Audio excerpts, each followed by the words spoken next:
de prendre la décision, je ne recommence pas, et ensuite, troisième chose, de se confesser. Il ne suffit pas de regretter, il ne suffit pas de s'engager de ne pas recommencer. Il y a une mitzvah qui s'appelle vidouille. Vidouille veut dire se confesser. On dit devant un Krishna, j'ai fait ça et ça. La candeur et la grandeur. Parce que parfois, il y a des fautes que tu regrettes, tu ne recommences pas. Mais tu n'as pas peur d'avouer que tu as fauté. C'est encore tout est faute. Vous me suivez? Je le fais plus. Pas parce que c'est mauvais, non, pas pour ça. J'ai plus envie. Vous me comprenez? Je l'arrête parce que c'était mauvais. Et ça, on est capable uniquement lorsqu'on se le dit, pas si lourd. Lorsqu'on se le dit concrètement. D'accord? Alors, le vidouille, c'est donc le présent. Le regret concerne le passé. L'engagement de ne pas recommencer, c'est le futur. Et le vidouille, ça concerne le présent. Yom Kippour, il y a combien de tefilot? 5. Arvit, Kalmidré, Shachrit, Moussa, toujours, Mincha, plus le Neila. Chaque tefila, il y a une chazara. Même Arvit le soir, comme vendredi soir, Shabbat. Il y a un petit chazara. Il n'y a que le vendredi soir qu'il y a un chazara. Le soir, il y a un chazara. Toutes les 5 tefilot, il y a un chazara. Il y en a 10, il y a un chazara. Dans chaque tefila, on dit le vidouille. Le vidouille, c'est une mitzvot assez naturelle. Toute l'année, il faut faire tchouva. Mais on l'avait vu dans la Rambam, dernière limite, c'est Yom Kippour. Et le Rambam, il en a parlé beaucoup du vidouille de Yom Kippour. Ça vaut peut-être même la peine de se procurer le Hilchot Tchouva en français. Il existe, je crois. Et rien que de lire, même si c'est très superficiel. D'accord? Déjà la veille au soir, la veille de Kippour, dans Mincha, avant le grand repas, on fait déjà le vidouille. Donc, le Kippour, c'est quoi? Le jeûne plus le vidouille. Celui qui dit le jeûne tout court, il n'a que la moitié. On est clair? Alors, puisque le vidouille est tellement important, confession de ses fautes, ça me paraît donc utile et intéressant de voir ça dans le texte. Nous, les Sfardim, on a l'habitude de dire le vidouille tous les jours dans la tefila. Pas tout le monde. La vérité, c'est que, moi aussi, je dis nous, les Sfardim, moi je suis Sfarad et j'ai pas l'habitude, je le dis toujours. Non, je le dis avec la communauté, ce qu'on le dit. Mais nous, on le dit pas. Nous, on dit pas de vidouille. Nous, on est, les Sfardim d'Amsterdam, ils disent pas le vidouille de Rashba. Les Ashkenazim non plus. Sauf les Ashkenazim d'origine chassidique. D'accord? On va le lire. Il se trouve dans page 27, dans ce sidour. Non, pas dans celui-là. Ah si, tu l'avais, excuse-moi. J'ai commencé à faire. Donc on va le traduire et on va le commenter. D'accord? Parce que c'est ça Yom Kippour. Et à chaque tefila, on redit le vidouille. Autant de savoir, savoir qu'est-ce qu'on a vu. Première partie, c'est l'introduction. Ana Hashem Elokeinu Veloki Avotinu. Qu'est-ce que ça veut dire Ana? Pour vocabulaire. Comme ça qu'on devient. S'il te plaît, Hashem Elokeinu, éternel notre Dieu, et le Dieu de Avotenu, de nos pères, de nos ancêtres. Tavo le fanecha tfilatenu. Que vienne le fanecha devant toi tfilatenu. Ça veut dire, veuille bien accepter nos prières. Veuille bien accepter nos prières. Va'altit alam mitrinatenu. Va'altit alam. Le hit alam, c'est dire se cacher. Et non, se cacher. Ça veut dire, ne te retire pas de nos supplications. Va'altit alam, ne te cache pas, ne te retire pas de nos supplications. Ne reste pas indifférente devant nos supplications. C'est ça que ça veut dire. She'ein anu azeifanim, car ein anu, nous ne sommes point azeifanim. Azeifanim. C'est le même, She'ein anu azeifanim, car nous ne sommes pas azeifanim. Az, c'est dur. Fanim, dur de front. Fanim, c'est le visage. Dur de visage. Qu'est-ce que ça veut dire effronté? Nous ne sommes pas effrontés. Ukshei oref, dur de nuque. C'est-à-dire entêté, têtu. Car nous ne sommes pas effrontés et entêtés. Le mar le fanir, de dire devant toi. Oui, attends. Mais maintenant, à ce moment-ci, nous ne le sommes pas. Hachem Elokeinu, de dire devant toi. Hachem Elokeinu, notre Dieu, on fait le vidouille. Hier soir, c'est la dame qui parlait de ça, on fait le vidouille. Je suis trop fatigué pour faire des choses, pour faire la ramadan. Je suis trop fatigué. Je ne pourrai pas. Hachem Elokeinu, Eloke Avotenu, de dire devant toi, Sadiki manachnu, nous sommes des justes. Velo khatanu, et nous n'avons pas fauté. Avant, mais tout au contraire. Khatanu, nous disons que nous avons fauté. Anachnu, nous, betenu, nos familles, notre maison, ve'avotenu et nos parents. Je le reprends rapidement, ou c'est pas la peine? C'est nécessaire ou pas, Paul? Non? Ça va? Oui. Alors, ça c'est l'introduction. L'introduction, je ne vais pas le commenter. Peut-être au fur et à mesure on le commentera, oui ou non, mais c'est pas ça que je vais commenter. D'accord? Alors, on va commencer. Et c'est selon l'alphabet. Hacham, Bagat, Gazam. Hacham. Qu'est-ce que veut dire Hacham? Alors, j'ai vu une traduction dans le Patachliaou en français. J'ai vu une traduction qui me convient. Et lui, le traduit, nous sommes coupables. Alors, Hachemim Anachnu, le frère le dit pour lorsqu'ils sont devant Yosef dans l'histoire. Alors, Hachemim Anachnu, nous sommes coupables, nous sommes fautifs. D'accord? Ça, Hachamnu, ça veut dire nous sommes coupables. Ça, c'est la traduction. Maintenant, je vais l'expliquer. L'explication ne pourra pas écrire parce que l'imprimé n'a pas suffisamment de marge. Je vais expliquer ce que c'est. Pardon? La cassette a dit d'accord. Nous sommes coupables. Que veut dire nous sommes coupables? Je vais essayer d'expliquer. Je vais vous expliquer et je vous dis, lorsque je l'explique, ça fait appel à des shurim que j'ai donné ici au Beth Midrash sur le korbanot. Il y a 4 korbanot, khatat, hacham, shlami et ola. Alors le korban hacham, le korban d'être hachim, d'être coupable. Je ne vais pas le redire à le korban, mais je vais vous expliquer qu'est-ce que ça veut dire hacham. Nous sommes fautifs, tout court. Qu'est-ce que ça veut dire nous sommes fautifs? Ça veut dire que tout ce que nous savons dire, c'est admettre que nous sommes fautifs. Mais on ne comprend pas vraiment. Je vais donner un cas. Le terme Hachem, ça veut dire quelqu'un qui faute, mais il ne comprend même pas que ce qu'il fait, ça veut dire fauter. Mais il admet. Il y a un monsieur qui dit, je suis venu chez moi à la maison, j'ai allumé la lumière. Qu'est-ce que tu veux faire dedans? J'ai fait du feu. C'est faire ça. J'ai juste appuyé sur le bouton. Et en plus, je le fais pour avoir la joie de Shabbat. Vous me dites que c'est intelligible bien, mais moi je ne comprends pas. Et il ne comprend tellement pas qu'il n'arrive pas à s'empêcher d'aller en voiture à la synagogue. Je vais expliquer. Hachem, ça veut dire quelqu'un qui n'a pas la conscience de la gravité de la faute. Je ne suis pas conscient que c'est ça. Je ne suis pas. Je n'ai pas la sensibilité. Alors on est en train de dire, Dieu, si nous avons fauté, c'est qu'il y a un problème au départ.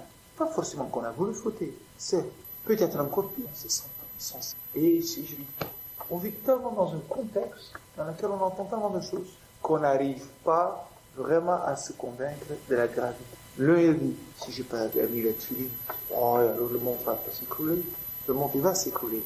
Son monde il va s'écrouler. Mais il n'en a pas conscience. On n'est pas suffisamment conscient de l'importance de chaque geste. Manger caché. Est-ce que ça deviendra à l'idée de manger du cochon? Pourquoi? C'est pour moi tellement grave. Et je suis tellement sensibilisé que ça me dégoûte même. Ça, c'est quelque chose. Mais lorsqu'il s'agit d'un bonbon qui est ça. Dans ce bonbon-là, montre-moi où est-ce qu'il y a du cochon dedans. Il n'y a pas. On n'est pas sensibilisé à tous les autres problèmes cachés. D'accord?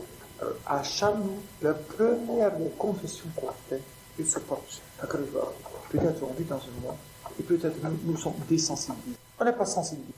Et quand on n'est pas sensibilisé, on se trouve tout à coup avec une charge de faute comme ça. On est coupable. On doit bien l'admettre. On est fautif. Et d'une part, on dit, mais c'est pas 100% notre faute, parce qu'on n'est pas sensibilisé. Et peut-être, on doit se confesser sur le fait même qu'on n'a pas fait d'effort d'être sensible. Est-ce que je suis allé étudier? Si je serais allé étudier sérieusement, je serais sensible, je comprendrais. Je ne serais pas fauté. C'est ça qui veut dire Hacham. Est-ce qu'on est clair? La pleine signification de Hacham. Ça veut dire de pas être conscient de la gravité. Je suis coupable. Si tu vas lire une traduction, je suis coupable. La traduction, ça ne mène pas très loin. Mais ça exprime un monde de fautes, Hacham. On est clair? Hein? Bagadnou. Ce qui est extraordinaire, c'est que chaque mot que j'explique, j'ai eu l'occasion de faire un show dessus, dans un certain contexte. Bagadnou, il traduit toujours là-bas, je crois, nous sommes rebelles. Mais peut-être il faut mieux attendre un instant, parce que là, la traduction est un peu moins évidente.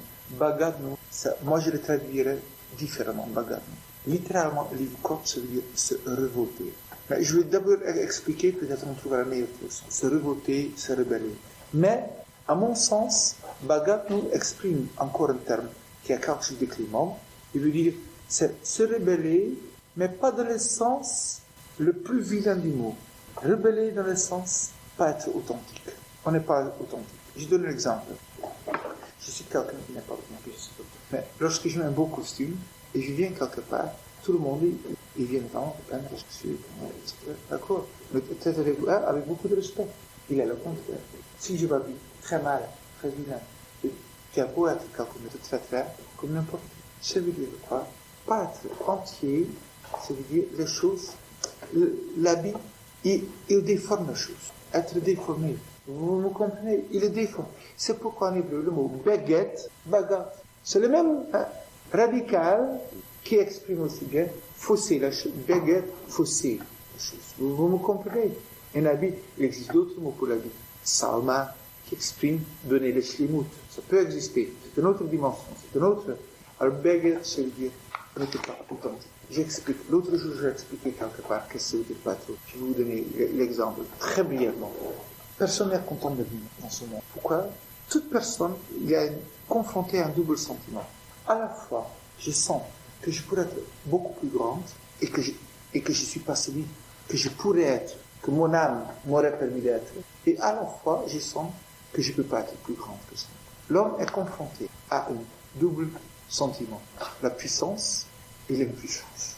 Donc il pourrait se dire, maître, je pourrais ne pas fauter. Je sais que je pourrais. Je suis géant, je pourrais. Et en même temps, je sais, incapable, et je vais le foutre. Mais c'est terrible, on est confronté à un paradoxe. L'homme, il se sent puissante et impuissante. Comment expliquer ça? Comment comprendre? Alors, je l'avais expliqué très longuement l'autre soir. On avait expliqué que, de façon suivante, je me sens capable de faire plus de ce que je fais, mais d'être plus grande. Je pourrais très bien ne pas faire la Avera demain que j'ai fait, je pourrais. Mais je me sens impuissante d'être catégorique, d'être conséquent, de le faire tout le temps. Ça, je me sens. De me voir que je ne vais plus jamais fauter. Mais de ne pas fauter demain, ça, oui. Alors, puisque je sens impossible de ne pas fauter tout le temps, on se dit à quoi ça sert que demain. J'ai donné les élèves. J'ai des élèves. Que je sais, ils auraient bien mis des films de temps en temps. Mais de les mettre tout le temps, je sais pas. Et donc, ils ne les mettent jamais. Parce que je vais les mettre maintenant. Mais à quoi ça rime? Demain, tout le temps, je ne vais pas le mettre. Donc, je ne le mets pas. Mais c'est très frustrant. Parce qu'ils savent qu'ils pourraient mettre les films. Et qu'ils devraient. Remplissez chacun ce que vous voulez. Mais c'est le problème de la puissance et l'impuissance. On a peut-être l'impuissance, ça a vu à long terme. La puissance, c'est à court terme. Et lorsqu'on le confond, on ne s'en sort pas. Et la Torah nous dit, par exemple, le période de Alou, le période de Asar Kibitchouva, de faire un programme à court terme. La lacha que je vais mentionner, la Rama a dit que pendant les 12 jours de pénitence, tu vois, de ne pas manger du pain, par exemple, une boulangerie. Le lendemain, je vais recommencer, c'est pas grave. Mais lorsque, un court terme dans ta vie, tu t'obliges à faire plus, alors pendant l'année, tu as des références. Tu as à quoi t'accrocher. Parce que ça, c'est comme ça que je me conçois. Et du moment que tu te conçois comme ça, même en plein milieu de l'année, tu as déjà construit quelque chose. Et tu peux t'accrocher à ça. Ça, c'est tout. Bhagat nous veut dire, nous ne sommes pas authentiques. Je sens que je peux être plus de ce que je fais, mais je ne le suis pas. Ça, c'est ce que veut dire Bhagat. Vous voyez ce problème? Je ne vais pas parler de ça. Je suis avec plein de copains. Qu'est-ce que je veux? Pourtant, un quart d'heure, je pourrais tenir. Et si l'homme, il se fixait tous les jours un quart d'heure, il aurait une référence. Et lentement, il pourrait se construire plus. Le problème de l'autre. Vous me comprenez? Ça, c'est le problème du Bhagat. On s'est révolté. On s'est dit, c'est frustrant. Tout. Vraiment par l'identité qu'il n'en est pas capable. C'est pas qu'il n'est pas authentique, je comprends, mais je dis, il est incapable. Je suis pas capable à long terme. Ça veut dire, si maintenant il me dit, à partir de maintenant, je ne parlerai plus jamais de la Shonara dans ma vie. Je sais que je ne suis pas capable. Mais est-ce que je suis capable, aujourd'hui, demain, de ne pas parler de la Shonara pendant un quart d'heure? Personne qui va te dire, je ne suis pas capable. Je suis capable. Et pourquoi est-ce que je ne le fais pas, ce quart d'heure? Parce que je ne suis pas capable de le faire à long terme. Donc je ne fais même pas le quart d'heure. Donc je reste avec la frustration. je vois devant moi un potentiel de quelqu'un qui est capable de se dominer, de quelqu'un qui peut être plus grand, et qui peut avoir la satisfaction d'achever quelque chose, et de s'accomplir, et qui ne le fait pas. Pas du tout. Alors on est frustré. Et s'il avait fait, ça c'est une chose, et maintenant j'ajoute, s'il avait fait tous les jours le quart d'heure, il a référence. Alors ça se déteint obligatoirement sur le reste de ses jours, de la journée, et il en parlera un petit peu moins, consciemment et inconsciemment. Et si quelqu'un se force, imagine-toi, quelqu'un qui se force de mettre le feeling tous les jours, alors obligatoirement dans l'année, il y a quelque chose qui va rester. Si quelqu'un se force pendant je vais dire Birkat Amazon tout le temps. Après Elul, je vais dire, j'ai le droit de plus dire, il ne dit plus. Mais obligatoirement, de temps en temps, il va le dire. Et quelqu'un qui ne se force pas pendant une période fixe, même lorsqu'il aura l'envie, il dit, je ne peux pas le faire. Comment est-ce que moi je vais tout faire comme Birkat Amazon? Hier, j'ai fait n'importe quoi, je ne le fais pas tout le temps, tout comme je fais, ça rime à rien. Et on reste frustré. Ça, c'est le problème de Bhagavad. Vous voyez ce que je veux dire?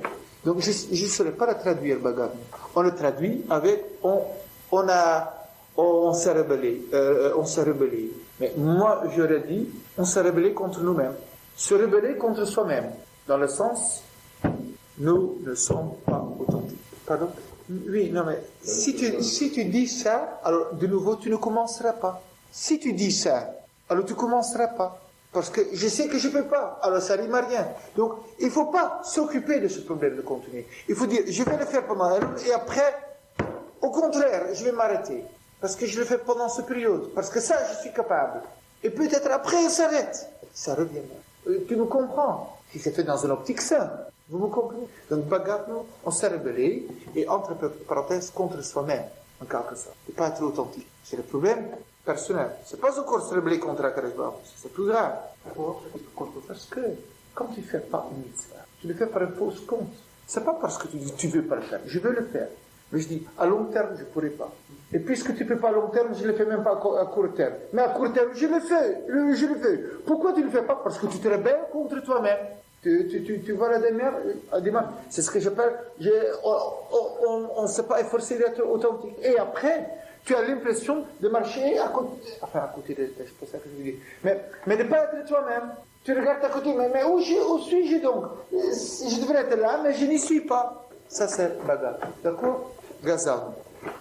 Assez avec nous, on peut pas. Oui. Non, mais même si je finis pas, ça m'est complètement égal de ne pas finir. Mais moi, c'est comme les lettres de l'alphabet, je ne les finis pas.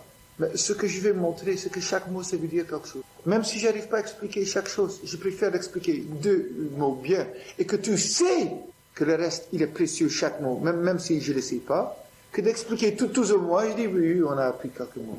C'est pas un cours d'hébreu que je fais. Vous me comprenez? Même si on ne le finira pas, ce n'a pas d'importance. Après, tu seras à la limite toute seule, comment aborder, comment comprendre et approfondir dans chaque mot. 3. Gazal. Nous avons volé. Qui t'a volé? Peut-être. Nous avons volé. Lorsqu'on dit gazal, on parle de toutes sortes de vols. J'ai expliqué aussi. C'est extraordinaire. Chaque chose, j'ai eu l'occasion dans un autre contexte d'expliquer. Tout est volé. Si j'empêche quelqu'un d'aller travailler, je le vole. C'est, par exemple, le voler, c'est le Rambam le dit. Si j'emprunte un objet sans la permission, c'est voler. Lorsque j'ai un objet à quelqu'un que je ne lui rends pas comme convenu, en quelque sorte, je le vole, je lui vole l'utilisation. Lorsque je refuse à quelqu'un l'affection que je lui dois, le rôle que je lui dois, je le vole. Lorsque une petite dette, je la rembourse pas. Je le vole. Voler, c'est beaucoup de choses. On ne vient pas y dire j'ai volé, parce que c'est cela. Lorsqu'on vient devant Dieu à quelqu'un, on veut être encore sensible. On ne vient pas se dire je suis fier de moi, je n'ai pas fait de crime. Tu n'as pas fait de crime, heureusement, c'est tout ce qui manque, quoi. D'être des criminels. Mais on a la confession à faire, pas seulement sur le fait d'être criminel. Donc, quand on dit tous ces mots, alors il faut bien savoir qu'il n'y a pas un mot par lequel on n'est pas concerné. On va voir le suivant. Gazal, on a donc vu. Dibar Dofi. Nous avons tenu des propos Dofi. Dofi, je ne sais pas l'idée. Dofi, ça veut dire des propos ridicules, abusifs, légers. Non, pas légers. Non. Dofi, c'est vilain. Des paroles abusives, des paroles. Je vais expliquer. Par exemple, des paroles dépréciantes. C'est pas léger. Des paroles hypocrites. Dofi, c'est dépression et hypocrisie. Ça, c'est Libano Dofi. Enfin, je n'entre pas dans tous les... Ah, ça me fait plaisir de te voir. Ça me fait plaisir. Soit ici le possible, c'est ce que je pense. Pardon? Non. Oh, qu'il est gentil. Oh, qu'il est accommodant et qu'est-ce qu'il est... Oh là là. C'est un euphémisme, ça, hein? Oui. Non, pas inadéquat. Non. C'est vraiment des paroles, des propos abusifs. Des paroles dépréciantes ou hypocrites. Ah, ça me fait plaisir de te voir. Bon. C'est les deux. Il y a les deux dedans. Toute parole qui est dégénérée. Dibarudofi, ça veut dire la parole voilà, c'est ça. Non, dégénérée.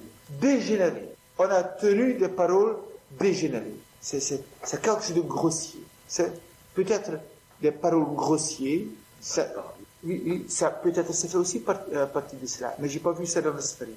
J'ai pas vu dans le commentaire qu'il inclut là-dedans des paroles grossières. Mais moi je pense que ça c'est inclus. Toute parole dégénérée. Alors je pense que la parole grossière ça fait aussi partie de cela. La parole grossière. D'accord? Du barou de. La shonara. La shonara c'est la shonara. Pardon? He'evinu. He'evinu. Certaines, ils disent, les traduisent de façon effrontée. Aviti avon, ça veut dire une faute d'effronterie. Une faute d'effronterie. C'est évident. Bon, sans commentaire. Hirshanu, rachat, c'est méchant. Hirshanu, inciter les autres à faire de mal. Ça ne nécessite pas de commentaire, donc. Hein. Non, on comprend plus facilement ce que ça veut dire et qu'on connaît. Zatnu. Effronter, ça veut dire affronter Dieu en sachant qu'on a... Ça veut dire, je vais te dire que ça veut dire l'effronter. L'effronter, ça veut dire la chose que il faut faire ça et ça et ça. Mais moi, je suis convaincu que de ne pas faire ça, que c'est mieux d'effronter. Ça veut dire de se prendre pour plus malin que Dieu. Croyant en Dieu. Je crois en Dieu. Mais je dis, ici, c'est une erreur. On ne le formule pas explicitement comme ça. À ce point, non. Je dis, cette mitzvah, cette périmie, ça ne s'explique pas comme ça aujourd'hui, ça n'a pas de sens. C'est une effronterie. On se prend pour plus malin. Ah, ça peut être ça, ça peut être ça. Alors, ça serait Hacham-nous. On n'est pas sensibilisé. Ça peut être ça, ça peut être ça. Puis, Ezatnu. Ezatnu, ça veut dire faire du mal en toute conscience et connaissance de la cause. Hein? Volontairement. Volontairement. Et je sais que c'est intelligent, je le prends quand même. On se casse, laisse-moi tranquille. En conscience et de la chose. Hamasnu, ça veut dire faire du mal avec... Moi, je le traduis comme ça. Hein, et chaque chose que j'ai... Écoutez bien. Il existe d'autres commentaires qui commentent chaque mot différemment. Je vous donne une possibilité de lecture. On a parlé de ça ce matin. Hamasnu. Ça y est, clos. Hamasnu. Hamasnu. Hamasnu, comment on traduit ça? Moi, j'aime le traduire. Nous avons s'acharné dans la mal. Comment on traduit ça? Nous avons été... Oui, mais acharné, c'est plus péjoratif que persévérer. Persévérer, c'est pour quelque chose de bien. Et nous sommes acharnés à faire le mal. Je m'explique. Non, j'explique ce que ça veut dire. Je vais expliquer. Il y a dans le mot kham. Qu'est-ce que ça veut dire kham? Chaud. Faire du mal avec énergie. Mettre de l'énergie dans le mal qu'on fait. Je m'explique. C'est le plaisir aussi. Non, je vais expliquer. Parfois, je vais manger quelque chose. Pas sûr que c'est caché, ou le sûr que le matin. J'ai voulu faire un faute, je ne suis pas arrivé, et j'ai persévéré. Vous me comprenez? Ça veut dire vouloir faire le mal avec une telle ardeur, enfin tellement vouloir faire le mal, que ça c'est déjà beaucoup. Oui. C'est pas qu'on a fait du mal et qu'il y a des circonstances atténuantes. Non, on s'est acharné à faire du mal. Il y a Hamas à quelque chose de perte. Vous me comprenez? Parce que bon, que tu fais mal, on peut te pardonner. Mais s'acharner là-dedans, c'est quelque chose. Pardon? Ne t'occupe pas de on.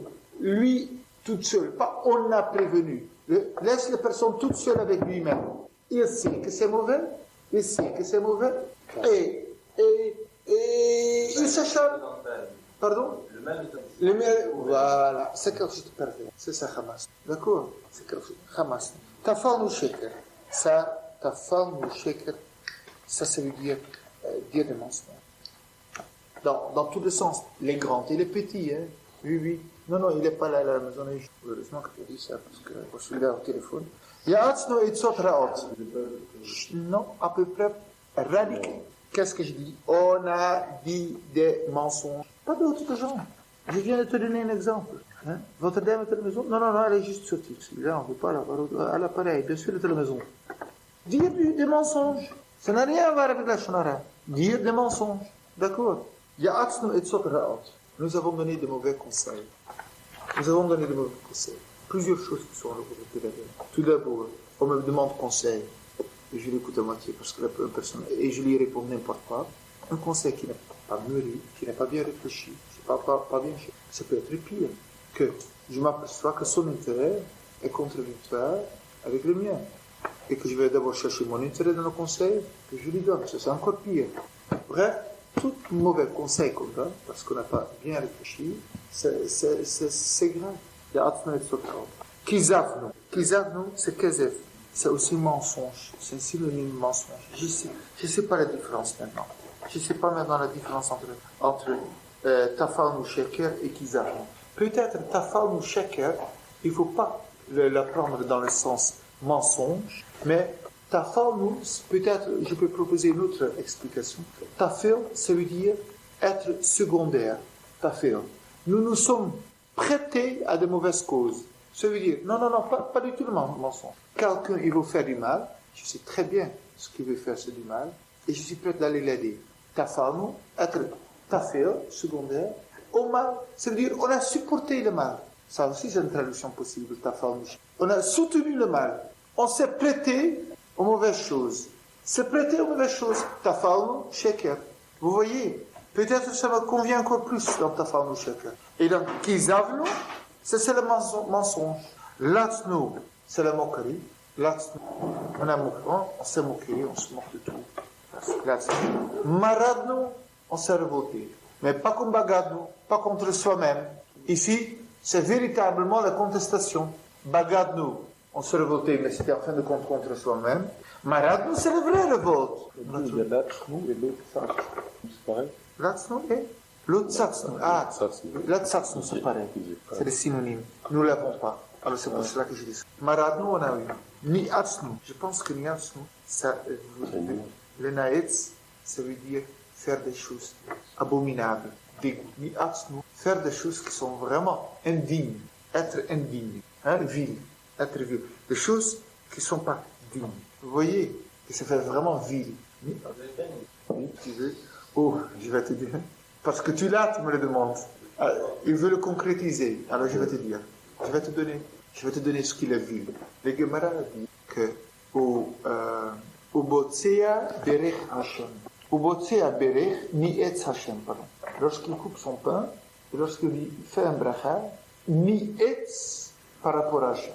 De quoi s'agit-il? Quelqu'un volait la famille, s'est fait un pain, et après, Baruch Ata Hashem Elokeinu Melech Haolam Hamotzi Lech Mina Aretz, il dit sa bracha.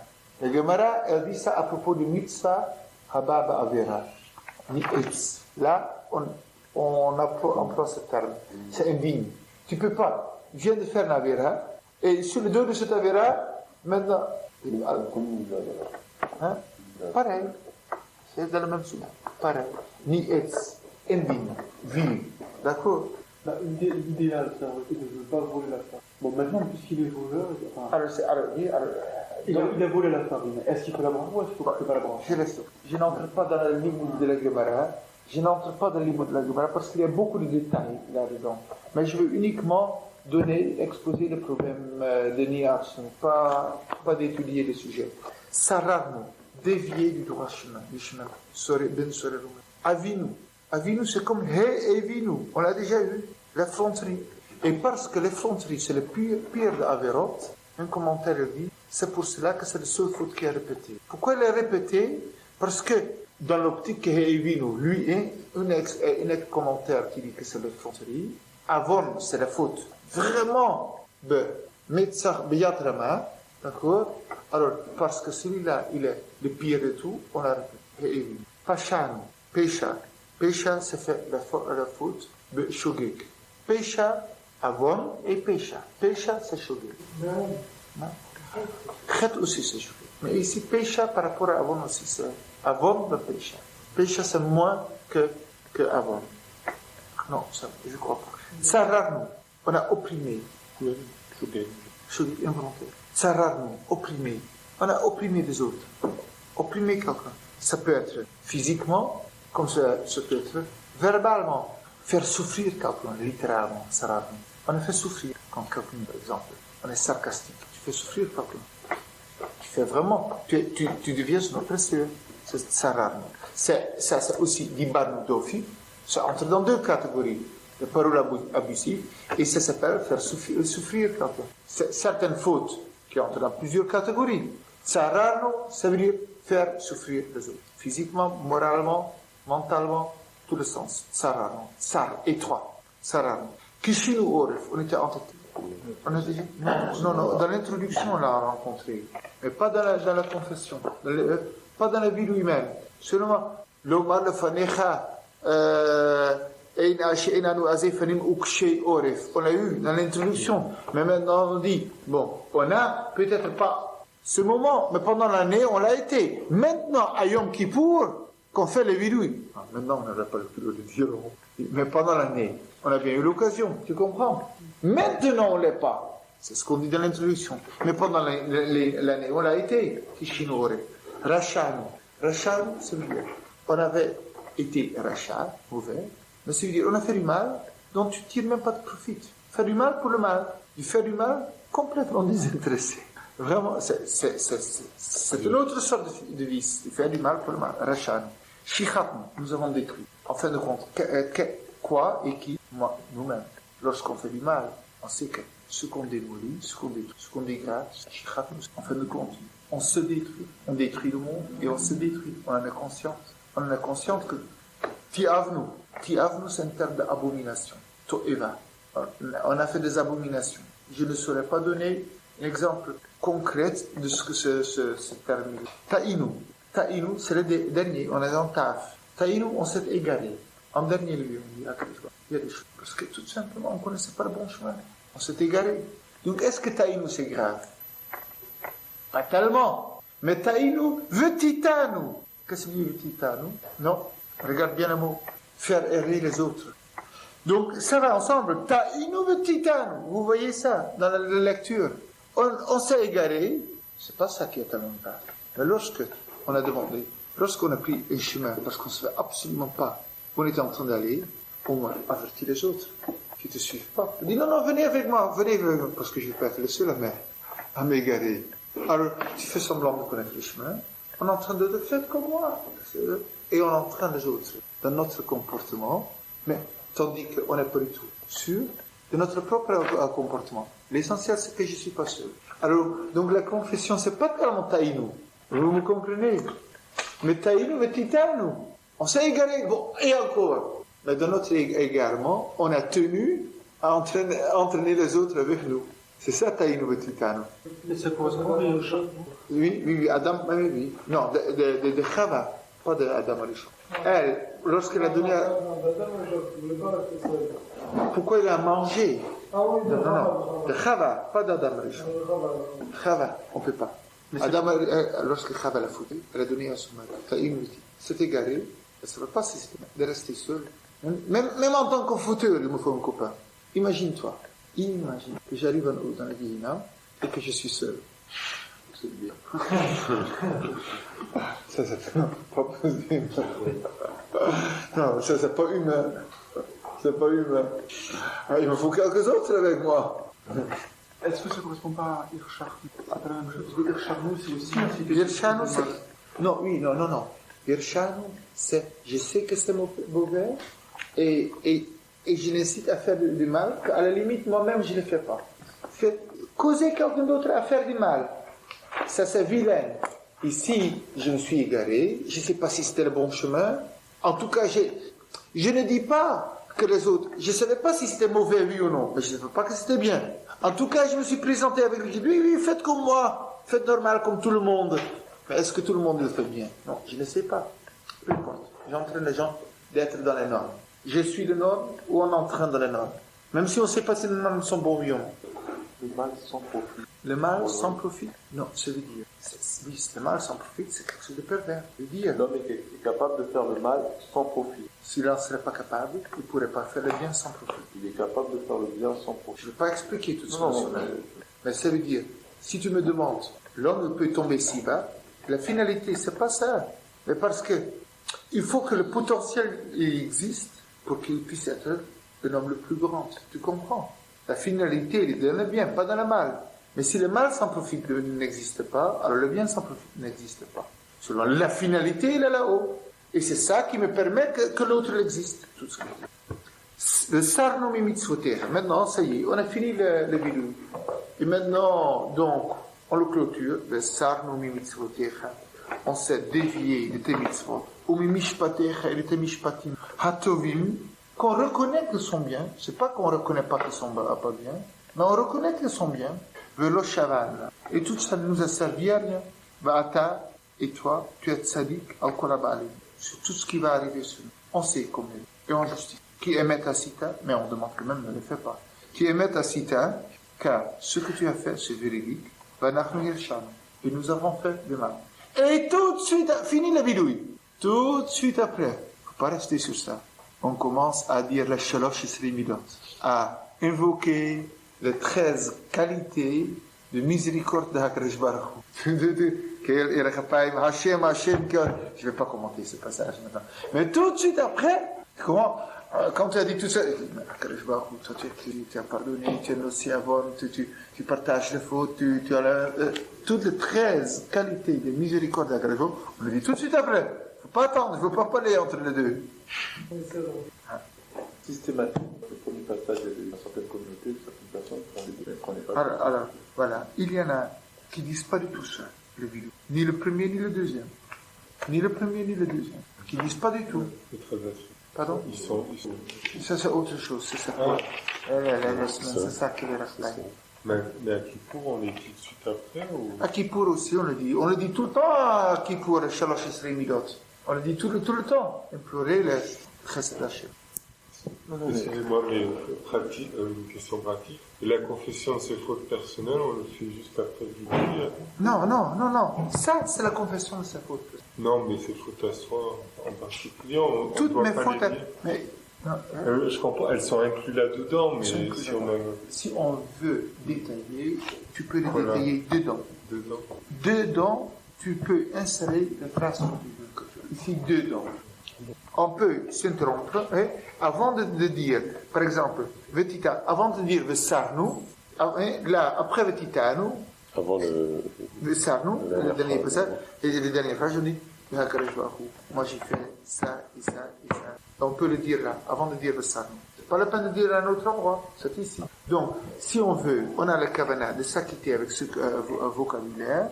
Si on veut accomplir la mitzvah mieux et les détailler davantage, on le fait ici avant le mot Vesarnu. Ici avant le mot... ici avant le Vesarnu, après Vetitanu. D'accord. Dites la halakha, mais il y en a qui disent tous les soirs. Tous les minchas, je veux dire. Tous les chachris, tous les... D'accord, regarde. Même seul. C'est pas une faute de là. Et il y en a qui disent... Non. L'habitude est ça d'une peu. Non, quand tu es seul, tu le dis en chantant, ça fait comme si c'était... Pas qu'il est rapaïm. Tout? Non, je ne peux pas dire. Ah, on ne dit pas les rapaïm seul. Non, ça on fait. Ah d'accord, voilà. Non. Jusqu'à je qu'il est pensais qu'on pouvait lire Vayaravo, on peut lire comme un passage de la Torah en le chantant, par exemple, il y en a qui disent ça. Oui, mais c'est pas... Ça n'a pas de valeur. Et les David, voilà. On saute ce passage quand on est seul. Oui. Oh, à moins de le dire avec une intention explicite, je le fais à titre de lecture. Et pas à titre d'implorer à Kadosh Baruch Hu, mais à titre de lecture de la Torah. D'accord. Je pense que c'était pas la grande discussion, mais je pense que ça aussi, ça sonne intéressant. Lorsqu'on sait qu'on va être sincère sur un temps très court,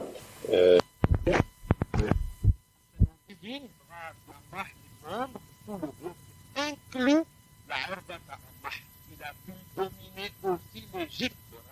Le roi de Potiphar, Yosef, tout à sorte de façon que Potiphar, c'est pas qu'il se considère qu'il a côté lui seul, côté lui, tous les intimés, dominent de nos sages, intimés, toutes les rêves, avant lumière, non, de 67, dans le mot rose, automatiquement. C'est obligé pour toi, à ça, il y a Al-Béti, toi, avant, il était dans l'obscurité, la présence de lui, l'amour de ses parages, sur ce cadeau que Pharaon lui a fait pour Al-Béti.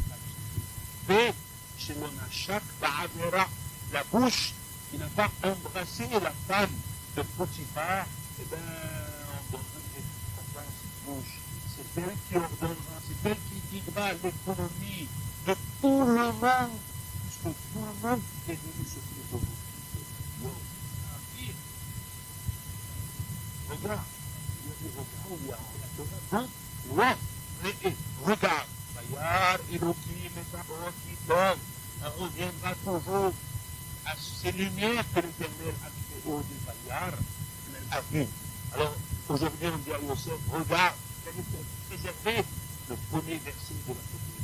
Il donne, et bon, il peut, quand je dis 17 ans, il donne, la 17 ans, la chaleur, c'est mal, la chaleur, plus maintenant, mais le temps d'Hachem, à l'âge de 17 ans, a essayé de établir l'autorité de Pharaon contre Pharaon a enlevé sa bague, roi comme ça, fin de ma sagesse. Il voit que tout, d'ailleurs, devant toi, des mots dans la bouche de Pharaon, extraordinaire. Alléluia, Elohim, Dieu, a montré que tu es fort. Pharaon craignait Dieu. Et lorsqu'on a été tourné, c'est Pharaon. On fait ça, bateau. Pourquoi seulement ça? Tabac, c'est la base, la nature, Joseph a pu se dominer sur sa nature, sur son débat. À ce moment-là, j'enlève la bague de Pharaon et je la mets dans ta main. Lorsqu'il domine, c'est pas sûr. Non, c'est par la suite, il cherche l'a habillé et des habits en noir. C'est juste dire ici, l'échec, spécial, c'est vous, l'échec, c'est grave, et Potiphar, c'est aussi. C'est-à-dire que c'était une décision forte de mon sens, et au chef, était envahi, et incarné dans, il voulait le séduire et le faire dans le pays. Yosef, grâce à la vérité, grâce au pétrole, grâce à la lumière, la dimension d'âme, il a fait. Donc, il a connu le sang. Et interpréter le mot chèche. Chèche, c'est la sauve. Chèche, c'est l'oiseau qui est chien, il a dominé. Ce qu'il a dominé l'adultère, l'épreuve qu'il a eue, la grande épreuve qu'il a eue à l'âge de 17 ans, lorsqu'il y avait le A, il y avait la colère, il était là en lui, et Échec, Potiphar. Allez, dans Échec et Potiphar, c'était A, c'est la colère, c'est-à-dire la chaleur, oui, le mensonge, le chef. Alors, le roi en cherche, c'est notre des cherches, il lui a mis des habits là pour moi, que le cherche, c'est la douceur de l'autorité, notre commune, et le sait, ça, c'est un autre à la tête, c'est-à-dire que c'est le il est joyeux, c'est aussi la compagnie de place, et le monde, sur voiture, il y a une autre photo, mais Kev est un Michelet, il le fait asseoir sur son carrosse. Michelet, c'est le second, c'est-à-dire que c'est marqué, l'homme ici, roi, sur son